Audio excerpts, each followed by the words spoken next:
Assalamualaikum warahmatullahi wabarakatuh. Sebelum kisah ini dimulai, jangan lupa subscribe, like, dan dukung terus agar cerita-cerita penuh tanda tanya seperti ini dapat terus berlanjut.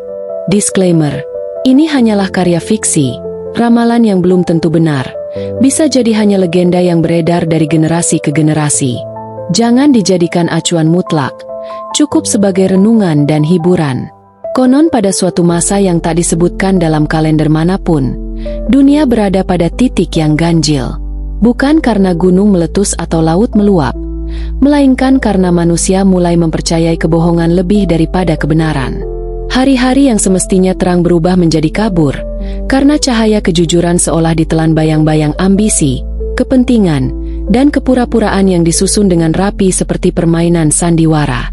Pada masa itu, orang-orang lebih cepat percaya pada kata-kata yang paling keras, bukan yang paling benar. Mereka mengangkat sosok-sosok palsu sebagai pahlawan, sementara yang jujur dianggap mengganggu kenyamanan. Kebohongan perlahan naik ke singgasana, menjadi raja yang tak terlihat namun sangat berkuasa.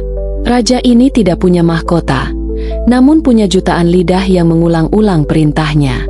Tidak punya istana, namun tinggal di dalam hati manusia yang mulai kehilangan arah.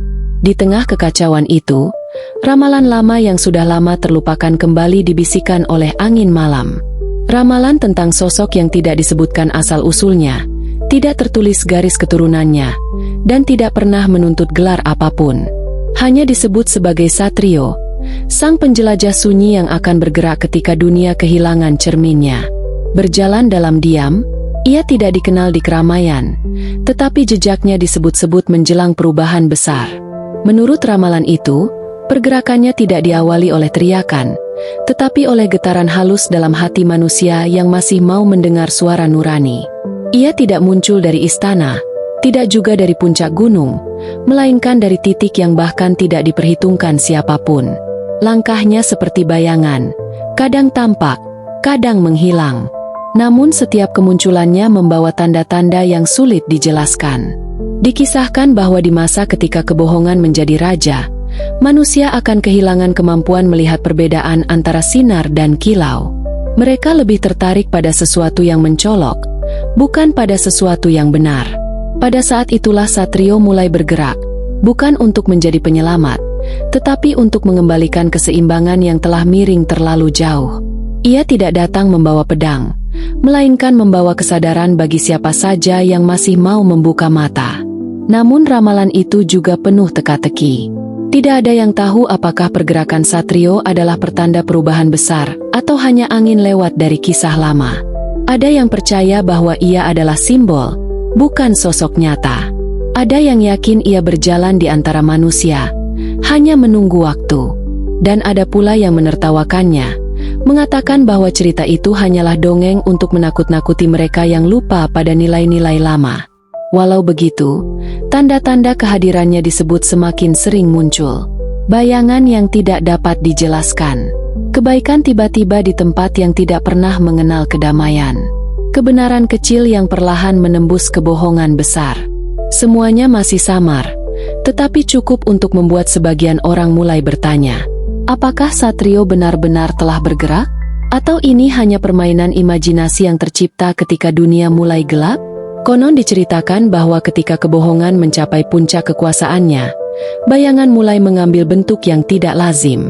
Bukan bayangan manusia atau benda, tetapi bayangan dari perbuatan. Setiap tindakan palsu yang dilakukan manusia memunculkan jejak gelap di belakang mereka, dan jejak itu semakin lama semakin panjang. Tidak semua dapat melihatnya, hanya mereka yang hatinya belum sepenuhnya ditutup oleh tipuan zaman. Pada masa inilah tanda kedua ramalan muncul. Bayangan-bayangan itu mulai bicara. Tentu bukan bicara dengan suara, melainkan bicara melalui kejadian-kejadian yang terasa seperti kebetulan, padahal tidak. Seolah alam berusaha mengingatkan manusia bahwa setiap kedustaan, sekecil apapun, punya gema yang akan kembali menghampiri pemiliknya. Di antara kesunyian itu, para penjaga cerita kuno menyebutkan satu hal. Jika bayangan telah berbicara, Satrio mulai menyiapkan langkah keduanya. Langkah kedua ini bukanlah kemunculan, namun pengamatan. Ia berjalan tanpa suara, menyusuri celah-celah tempat manusia paling banyak menipu diri sendiri. Tidak untuk mencari siapa yang paling salah, melainkan siapa yang masih menyimpan secercah keberanian untuk menerima kebenaran, betapapun pahitnya. Dikisahkan bahwa Satrio memiliki kemampuan melihat sesuatu yang tidak dilihat kebanyakan orang. Ia melihat bukan wajah, bukan pakaian, bukan jabatan, tetapi beban yang ditarik seseorang dari kebohongannya sendiri. Karena menurut ramalan itu, beban terbesar manusia bukanlah tanggung jawab, melainkan tipu daya yang mereka sembunyikan dari dirinya sendiri. Semakin besar kebohongan, semakin berat langkahnya, meski kaki tetap tampak berjalan ringan. Pada masa ini, kegelisahan mulai merayap. Orang-orang mulai merasa diikuti sesuatu yang tidak terlihat. Ada yang mimpi buruk berhari-hari. Ada yang merasa keputusan kecilnya tiba-tiba berbalik menjadi bumerang. Dan ada yang merasakan seolah dunia sedang menunggu sesuatu yang akan bergerak dari balik layar. Bukan bencana, bukan makhluk gaib, tetapi perubahan pola pikir yang tak bisa dicegah. Beberapa orang bijak mengatakan bahwa Satrio tidak mengubah dunia dengan kekuatan, tetapi dengan menggoyahkan kebohongan para penguasa dusta, baik yang berkuasa di luar diri maupun di dalam diri manusia. Setiap kebohongan yang terungkap, sekecil sinar matahari menembus kabut, menjadi bagian dari jalannya. Ia tidak menyingkapnya sendiri, dunia yang melakukannya. Satrio hanya menggeser apa yang selama ini tertutup. Namun, tidak semua siap menghadapinya. Mereka yang terlalu lama hidup dalam kenyamanan kebohongan mulai merasa terancam. Tersebar bisikan bahwa ada sosok yang akan menggulingkan raja tak terlihat. Dan walau tidak ada siapapun yang pernah melihat wujudnya, rasa takut itu menyebar seperti api kering di musim panas. Ramalan tidak menyebutkan apakah Satrio akan menjadi sahabat atau ancaman, pencerah atau pengguncang. Ia hanya digambarkan sebagai tanda perubahan. Dan perubahan, sebagaimana yang diketahui manusia dari zaman ke zaman, selalu datang bersama kegelisahan. Hingga pada akhirnya bayangan-bayangan itu semakin sering berbicara, dan manusia mulai bertanya-tanya, akankah Satrio tetap diam dalam langkahnya? Ataukah ia akan menampakkan tanda? Konon dipercaya bahwa ketika bayangan mulai bicara, alam tidak tinggal diam. Pada bagian ramalan berikutnya disebutkan bahwa angin akan membawa pesan, meski tidak ada satupun huruf yang dituliskan. Pesan itu bukan suara, bukan pula bisikan langsung, melainkan tanda-tanda yang hanya bisa dipahami oleh mereka yang masih mau berhenti sejenak dan merasakan arah perubahan. Pada masa itu, angin sering berubah dengan cara yang tidak biasa. Kadang datang dari utara saat seharusnya dari timur. Kadang berputar lambat, seolah sedang mencari sesuatu. Dan kadang berhembus lembut ketika suasana sedang tegang, seperti ingin menenangkan. Banyak orang tidak memperhatikannya. Namun yang peka merasakan pola yang aneh. Seolah angin itu membawa sesuatu yang hendak disampaikan. Dalam naskah tua yang sering dianggap mitos, disebutkan bahwa ketika angin membawa pesan, Satrio memasuki fase ketiga, mengamati manusia dari jarak yang lebih dekat. Ia tidak menampakkan diri, tetapi langkahnya semakin terasa. Kehadirannya bukan pada wujud, tetapi pada pengaruh. Di mana ia melewati suatu tempat, terjadi perubahan kecil yang tidak dapat dijelaskan. Seseorang tiba-tiba tersadar dari kesalahannya, kebohongan besar terungkap tanpa sengaja, atau kebaikan sederhana muncul di tempat yang sebelumnya penuh agresi. Sebagian orang menyebut kejadian itu sebagai kebetulan. Namun bagi yang memahami tanda-tanda ramalan, mereka menyebutnya gerakan tanpa bayangan. Dikisahkan bahwa pada masa ini, manusia mulai diuji dengan cara yang lebih halus. Mereka tidak diuji dengan bencana besar atau kekacauan fisik, tetapi dengan pilihan yang tampak kecil, memilih jujur atau mengikuti arus kebohongan, memilih suara hati atau mengikuti keramaian. Pilihan-pilihan kecil itulah yang disebut dalam ramalan sebagai benih perubahan. Namun, ketika angin membawa pesan, tidak semua manusia merespons dengan ketenangan. Ada yang merasa gelisah tanpa sebab. Ada yang merasa diawasi oleh sesuatu yang tak terlihat. Dan ada yang merasa hidupnya tiba-tiba penuh rintangan, seolah ada tangan tak terlihat yang menuntunnya ke suatu arah, baik menuju kebaikan maupun kehancuran. Pada masa inilah dunia digambarkan berada di persimpangan. Ramalan berkata, jika manusia tetap membiarkan kebohongan berakar, angin akan berubah menjadi badai. Namun jika mereka mulai menyalakan kembali kejujuran, angin akan menjadi penuntun menuju terang. Tak ada yang tahu mana yang benar. Namun perubahan kecil mulai terlihat. Orang-orang yang sebelumnya tenggelam dalam tipu daya mulai mempertanyakan keputusan mereka. Orang yang terbiasa memanipulasi mulai panik tanpa alasan. Dan mereka yang menjaga kejujuran mulai mendapat kekuatan yang datang entah dari mana. Di balik semua itu, Satrio disebutkan hanya tersenyum tipis, seakan memahami bahwa manusia sedang disiapkan untuk sesuatu yang lebih besar. Ia tidak memaksa siapapun. Ia hanya membuka celah bagi mereka yang mau melihat. Pertanyaannya kini, apakah angin ini hanya fenomena alam? Ataukah ini tanda bahwa langkah Satrio telah memasuki babak yang lebih berani? Dalam kalangan penjaga cerita kuno, ada satu bagian ramalan yang selalu dibacakan dengan suara lebih pelan dibanding bagian lainnya. Bagian itu berbunyi, ketika angin telah membawa pesan, malam akan menyimpan isyarat. Konon pada masa-masa ini, malam tidak lagi sekadar jeda antara terang dan gelap. Malam menjadi ruang yang menyerap kegelisahan manusia. Banyak orang mulai merasakan perubahan yang sulit dijelaskan. Ada yang tidur gelisah tanpa sebab, ada yang terbangun tiba-tiba seperti dipanggil, dan ada yang merasa malam menjadi lebih berat, seolah waktu melambat beberapa detik. Namun bukan kegelapan yang ditakuti, melainkan apa yang tersembunyi di baliknya. Menurut ramalan, pada fase keempat inilah Satrio mulai menanam tanda, bukan di tanah, tetapi di hati manusia. Tanda itu berupa dorongan misterius yang membuat seseorang merenung lebih panjang dari biasanya. Tidak ada suara, tidak ada wujud, hanya rasa. Rasa ingin berubah, rasa ingin menolak kebohongan, rasa ingin berdiri meski dunia menggiring ke arah yang salah. Isyarat malam bekerja dengan cara yang lembut namun tajam. Ia tidak memaksa, tetapi mengusik. Ia tidak menggertak, tetapi menggoyahkan. Itulah sebabnya banyak orang pada masa itu mulai mempertanyakan arah hidup mereka. Orang yang selama ini membangun dunianya di atas kepalsuan mendadak merasa dihantui keputusan masa lalu. Yang dulunya merasa kebohongan adalah jalan paling mudah, kini merasa langkah mereka selalu terantuk batu yang tidak terlihat.